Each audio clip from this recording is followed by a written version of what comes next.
Este video es una reproducción de un texto escrito por Franz Alexander, La experiencia emocional correctiva.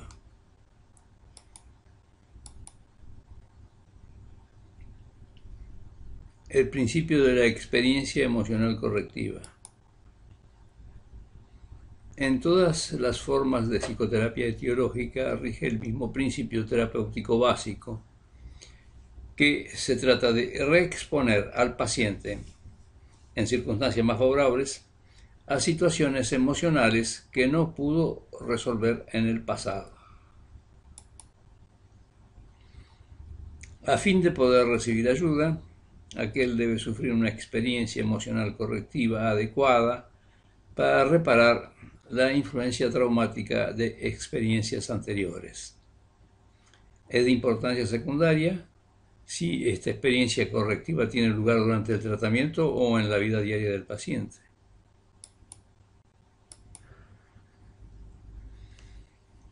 El carácter de la relación transferencial es singular en el sentido de que el paciente tiene la oportunidad de poner de manifiesto cualquiera de los modos de conducta entre una gran diversidad. Es importante comprender que en esta relación el dominio de un conflicto irresuelto se hace posible no solo debido a que el conflicto transferencial es menos intenso que el original, sino también a que el analista adopta una actitud distinta de la asumida por el progenitor hacia el niño en la situación conflictiva original. Mientras el paciente continúa actuando conforme a pautas anticuadas, la relación del analista se adapta estrictamente a la situación terapéutica real. Y esto hace del comportamiento transferencial de aquel un unilateral boxeo con su sombra, y así el terapeuta tiene oportunidad de ayudarle tanto a ver intelectualmente como a sentir la irracionalidad de sus reacciones emocionales. Al mismo tiempo, la actitud objetiva, comprensiva del analista permite al paciente encarar en forma distinta sus reacciones emocionales y hacer así una nueva definición del viejo problema, o sea, una nueva experiencia, controlando mejor sus emociones. La antigua pauta era un intento de adaptación por parte del niño a la conducta parental. Cuando un eslabón, o sea, la respuesta parental, de esta relación interpersonal se modifica a través del terapeuta, la reacción del paciente también pierde su peso.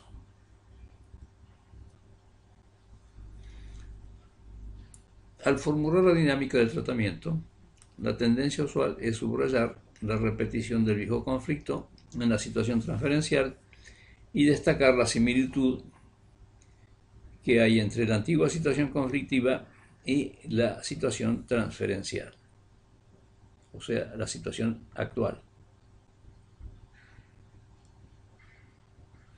A menudo se pasa por alto la significación terapéutica de las diferencias entre ambas situaciones.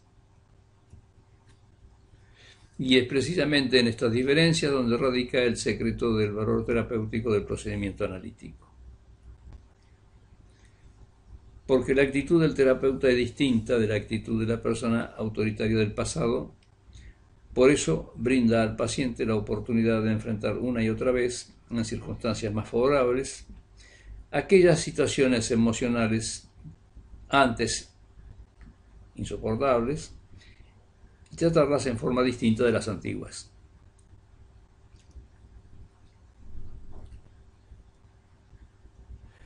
Esto puede lograrse solo mediante la experiencia real en la relación de paciente a terapeuta. La sola penetración intelectual no basta. La comprensión intelectual de esa genética por el paciente posee solo una importancia accesoria. Cuanto más exacto sea el entendimiento del terapeuta acerca de la dinámica y, por ende, cuanto más capaz sea de reactivar las actitudes anteriores, tanto más adecuadamente podrá brindar, mediante su propia actitud, las nuevas experiencias necesarias para producir resultados terapéuticos. No existe en la realidad un psicoanalista completamente neutro y tampoco sería deseable. Si bien es necesario que el terapeuta mantenga en todo momento una actitud objetiva y de ayuda, esta actitud encierra la posibilidad de una gran diversidad de respuestas hacia el paciente. Las reacciones espontáneas a las actitudes de este no son con frecuencia deseables para la terapia, pues pueden repetir la impaciencia del progenitor o la solicitud que originaron la neurosis, y no pueden, en consecuencia, constituir la experiencia correctiva necesaria para la curación. El caso de Jean Valjean. Todos los lectores conocen el ejemplo clásico de la experiencia emocional correctiva presentado en Les Misérables de Victor Hugo. En su descripción de la conversión de Jean Valjean, Hugo anticipó el principio fundamental de toda psicoterapia que tiende a establecer un cambio profundo en la persona del paciente.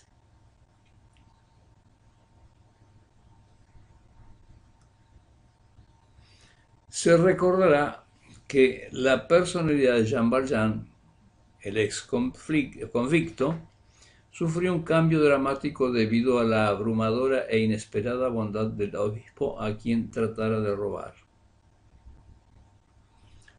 Todavía anonadado al verse tratado por vez primera en su vida, mejor de lo que merecía, Valjean encuentra al pequeño Gervais tocando la gaita en el camino. Cuando la moneda de 2 francos del niño cae al suelo, el ex convicto, o sea Jean Valjean, pone su pie sobre ella y se niega a devolvérsela. Aunque el niño llora y ruega desesperadamente, Valjean permanece incólume. En un estado mental de parálisis y de total confusión, es incapaz de quitar su pie de encima de la moneda. Solo después de partir Gervais desesperado, entonces despierta el Valjean de su estupor.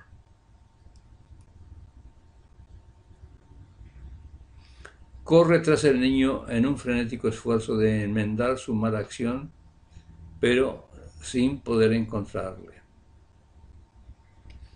Eso es el comienzo de su conversión. Victor Hugo escribe: sintió en forma indistinta que el perdón del sacerdote era el asalto más formidable que le hubiese conmovido hasta entonces, que si resistía a tamaña clemencia, su endurecimiento sería permanente, y que si, por el contrario, ahora cedía, debería renunciar a él, a ese odio con el que los actos de los otros hombres habían llenado su alma durante tantos años, y que le complacía que en esa ocasión debía conquistar o darse por vencido, y que una lucha colosal y final, se había iniciado entre su maldad y la bondad de ese hombre.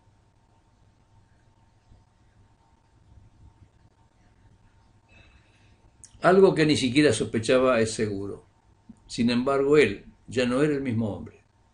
Todo estaba cambiado en él y ya escapaba a sus facultades liberarse del hecho de que el obispo le hablase y le tomara de la mano. Jean Valjean no sabía por qué robaba al niño. Sentía con claridad, sin embargo, que si a partir de ese momento no era el mejor de los hombres, sería el peor, que ahora debía ascender más alto que el obispo o hundirse más hondo que el esclavo de las galeras, que si deseaba ser bueno debía llegar a ser un ángel, y si deseaba seguir siendo malvado, debía llegar a convertirse en un monstruo.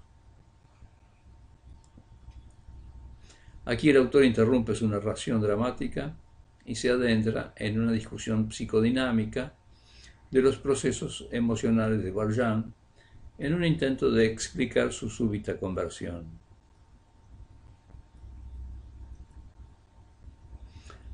La percepción dinámica de Hugo. De no ser por el episodio con Gervais y la explicación psicológica que Hugo da del estado emocional de Valjean, el relato de su conversión no merecería nuestra atención. La escena del obispo, que demuestra el efecto de la bondad sobre los infortunados y maltratados parias, no es en manera alguna nueva. Para Hugo, el concepto de equilibrio emocional perturbado no era una mera frase, sino una realidad psicológica cabalmente entendida.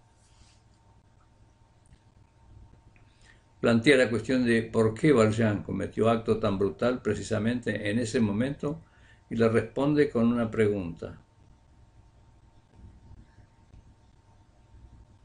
Era un esfuerzo final y, por así decirlo, supremo del pensamiento maligno traído por él desde Bagne, un resto de impulso, un resultado de lo que en estática se llama fuerza adquirida. Hugo comprendió que el acto del obispo era un ataque violento contra el precario equilibrio emocional de Valjean, consistente en ser cruel con un mundo cruel, y vio que, como respuesta, Valjean debía restablecer su equilibrio mediante una rencorosa insistencia en ser malvado.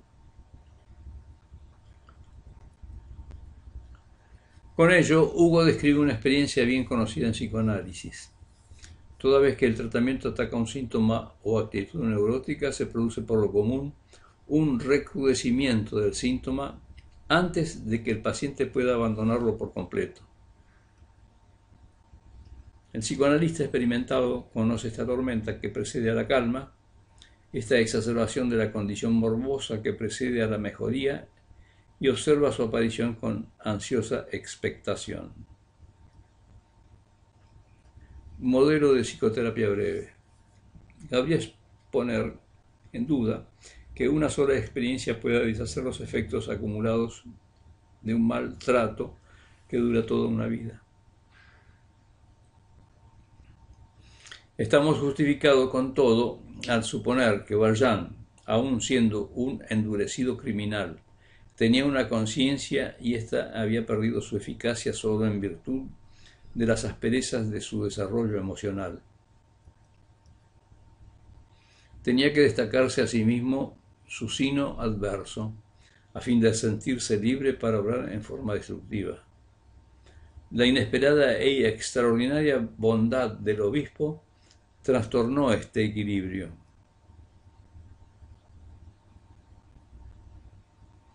Que el relato de Hugo no es mera creación de la fantasía lo han probado numerosos ejemplos clínicos.